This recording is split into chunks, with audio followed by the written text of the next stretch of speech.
জনস্বাস্থ্য প্রকৌশল অধিদপ্তরে ফের আওয়ামীপন্থী কর্মকর্তা নজরুলের ইন্ধনে বিদ্রোহী মোফাজ্জল সিন্ডিকেটের উৎপাত। বিশৃঙ্খলার দায়ে নজরুল সুলতান ও মোফাজ্জল সহ ৫ কর্মকর্তা কর্মচারীর বিরুদ্ধে তদন্ত শুরু করল স্থানীয় সরকার বিভাগ। বিস্তারিত দেখুন সার্চিং ক্রাইমের বিশেষ প্রতিবেদনে। জনস্বাস্থ্য প্রকৌশল অধিদপ্তরে বছরের পর বছর ধরে কখনো জাতীয় পার্টি আবার কখনো আওয়ামী লীগ নেতা পরিচয়ে দাপট দেখিয়ে অন্যান্য কর্মকর্তা কর্মচারীদের জিম্মি বানিয়ে রাখা মোফাজ্জল ইকরাম সিন্ডিকেট ৫ আগস্ট সরকার পতনের পর আরও বেপরোয়া হয়ে উঠেছে। বঙ্গবন্ধু প্রকৌশলী সমিতির সভাপতি এবং আইইবির আওয়ামী লীগ প্যানেলের নির্বাচিত সদস্য ডিপিএইচওর প্রকল্প পরিচালক নজরুল ইসলাম মিয়ার ছত্রছায়ায় আগে থেকেই স্থানীয় সরকার বিভাগের এই দপ্তরটিকে ছাত্রলীগ যুবলীগ ক্যাডার সহ বহিরাগত সন্ত্রাসীদের আখড়া বানিয়ে রেখেছিল নিজেকে চতুর্থ শ্রেণীর শ্রমিক সংগঠনের নেতা পরিচয় দেয়া মোফাজ্জল ও ইকরাম সিন্ডিকেট। মূলত মোফাজ্জলের গডফাদার খ্যাত নজরুল ডিপিএইচই সমবায় সমিতির সভাপতি আর একই কমিটির সেক্রেটারি মোফাজ্জল। কিন্তু বৈধ কোনো নির্বাচন ছাড়াই গায়ের জোরে পদ দুটি দখল করে আছেন নজরুল ও মোফাজ্জল। এ পদের জোরেই কাউকে তোয়াক্কা করতেন না তারা। বিগত ১৬ বছর ধরেই এই পদের নাম ভাঙিয়ে গোটা ডিপিএইচইকে এক প্রকার আতঙ্কিত করে রাখত নজরুল ও মোফাজ্জল। দপ্তরটিতে যাবতীয় সকল অনিয়ম ও দুর্নীতির নিয়ন্ত্রক মোফাজ্জল বারবার হয়েছেন খবরের শিরোনাম। বিশেষ করে আওয়ামী লীগের দলীয় পরিচয় দিয়ে ঊর্ধ্বতন কর্মকর্তাদের জিম্মি করায় বেশ কুখ্যাতি ছিল তার। এছাড়া টাকার বিনিময়ে নিজের পছন্দের লোকদের বদলি, নিয়োগ, পদায়ন ইত্যাদি নিয়ন্ত্রণে জনস্বাস্থ্য প্রকৌশল অধিদপ্তরের প্রধান প্রকৌশলীদের জিম্মি করতেও ন্যূনতম দ্বিধাবোধ করেননি তিনি।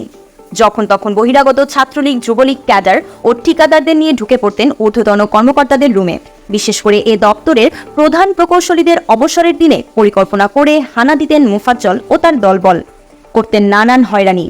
এর মধ্যে ২০২২ সালে দপ্তরটির তৎকালীন প্রধান প্রকৌশলী সাইফুর রহমান ও ২০২৪ সালের ৬ এপ্রিল সর্বশেষ অবসরে যাওয়া প্রধান প্রকৌশলী সরোয়ার হোসেনের বিদায়ী সংবর্ধনার দিন জনস্বাস্থ্য প্রকৌশল অধিদপ্তর ভবনে একই ধরনের বিশৃঙ্খল পরিস্থিতি সৃষ্টি করে মোফাজ্জল ইকরাম চক্র। বিদায়ী দিনে হয়রানির শিকার উভয় প্রধান প্রকৌশলী মোফাজ্জল ইকরাম সিন্ডিকেটের অন্যায় দাবি না মানায় লাঞ্ছিত হন।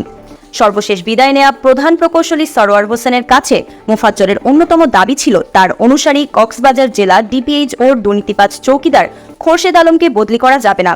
অথচ কক্সবাজার ডিপিএইচওকে নিজের দুর্নীতির আখড়া বানিয়ে তুলে মোফাজ্জলের স্টাইলে সেখানকার ঊর্ধ্বতন কর্মকর্তাদের হয়রানি করা এই খোরশেদ আলমের বিরুদ্ধে একাধিক অভিযোগ প্রমাণিত হওয়ায় তাকে অন্যত্র বদলি করা হয়। এই চৌকিদার খোরশেদ আলম দুর্নীতির দাপটে চলাফেরা করতেন বিমানে। ঊর্ধ্বতন কর্মকর্তাদের পেছনে ঠেলে দিয়ে নিজে স্যুটবুট পরে সাবেক এলজিইডি মন্ত্রীর সাথে সাথে ঘুরে ছবি তুলতেন। তাই তার নাম হয়ে গিয়েছিল কোটিপতি পিয়ন। সেই দুর্নীতিবাজ খোরশেদ আলমের বদলি ঠেকানো সহ এমন আরও অসংখ্য অযৌক্তিক দাবি না মানায় গত ৬ এপ্রিল প্রধান প্রকৌশলী সরোয়ার হোসেনের বিদায়ী সংবর্ধনার দিন জনস্বাস্থ্য প্রকৌশল অধিদপ্তর ভবনে ছাত্রলীগ ও যুবলীগের ক্যাডারদের নিয়ে এসে সন্ত্রাসী সমাবেশ ঘটিয়ে বিশৃঙ্খল ও ভীতিকর পরিস্থিতি তৈরিতে নেতৃত্ব দেন মোফাজ্জল। সেদিন মোফাজ্জল সিন্ডিকেটের সন্ত্রাসী মহড়ার কারণে শেষ পর্যন্ত কোনো মতে পুলিশি নিরাপত্তা নিয়ে দপ্তরটি থেকে বিদায় নেন প্রধান প্রকৌশলী সরোয়ার হোসেন। তবে বিদায় নেয়ার আগ মুহূর্তে তিনি তৎকালীন ডিএমপি কমিশনার বরাবর সেদিনের সন্ত্রাসী কর্মকাণ্ড নিয়ে একটি লিখিত অভিযোগ দিয়ে যান। সেই লিখিত অভিযোগটি পরবর্তীতে রমনা থানা পুলিশ জিডি হিসেবে নিয়ে তদন্ত করছে।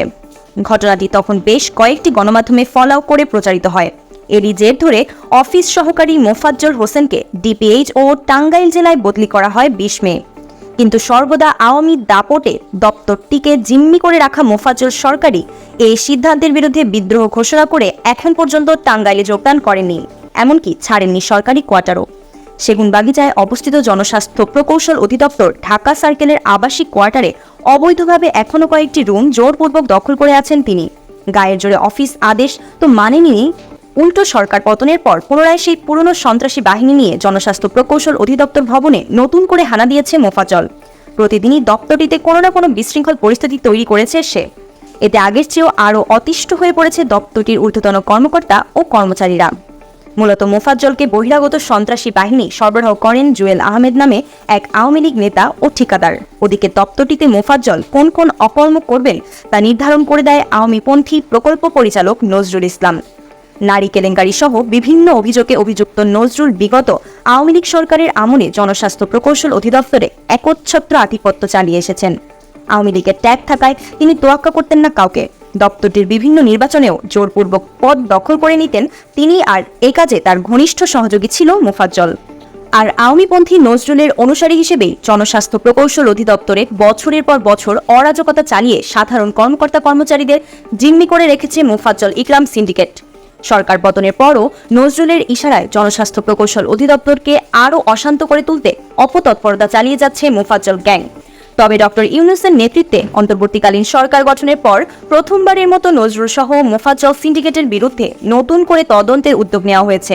গণমাধ্যমে আলোচিত সংবাদের সূত্র ধরে গত 28 আগস্ট জনস্বাস্থ্য প্রকৌশল অধিদপ্তরে জারি করা এক অফিস আদেশে গত 6 এপ্রিল ঘটে যাওয়া নজিরবিহীন সন্ত্রাসী কর্মকাণ্ডের ঘটনায় ডিপিএইচও জামালপুর জেলার নির্বাহী প্রকৌশলী সুলতান মাহমুদ, প্রকল্প পরিচালক নজরুল ইসলাম, অফিস সহকারী মোফাজ্জল হোসেন সহ মোফাজ্জলের অন্যতম 2 সহযোগী সৈয়দ ইকরামুল হক ও কক্সবাজারের সেই আলোচিত চৌকিদার খোরশেদ আলমের বিরুদ্ধে তদন্তের দায়িত্ব দেওয়া হয়েছে স্থানীয় সরকার বিভাগের যুগ্ম সচিব মোহাম্মদ তমিজুল ইসলাম খানকে।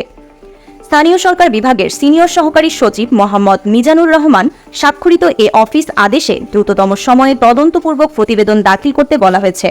ওদিকে মোফাজ্জল সিন্ডিকেটের অনবরত সন্ত্রাসী তৎপরতার শিকার জনস্বাস্থ্য প্রকৌশল অধিদপ্তরের সাধারণ কর্মকর্তা কর্মচারীরা দ্রুত মোফাজ্জল সহ তার সিন্ডিকেট ও মোফাজ্জলের গডফাদার প্রকল্প পরিচালক নজরুল ইসলাম মিয়ার বিরুদ্ধে দ্রুত কার্যকর শাস্তিমূলক ব্যবস্থা গ্রহণ করে দপ্তরটিতে শৃঙ্খলা ফেরাতে সরকারের কাছে দাবি জানিয়েছে।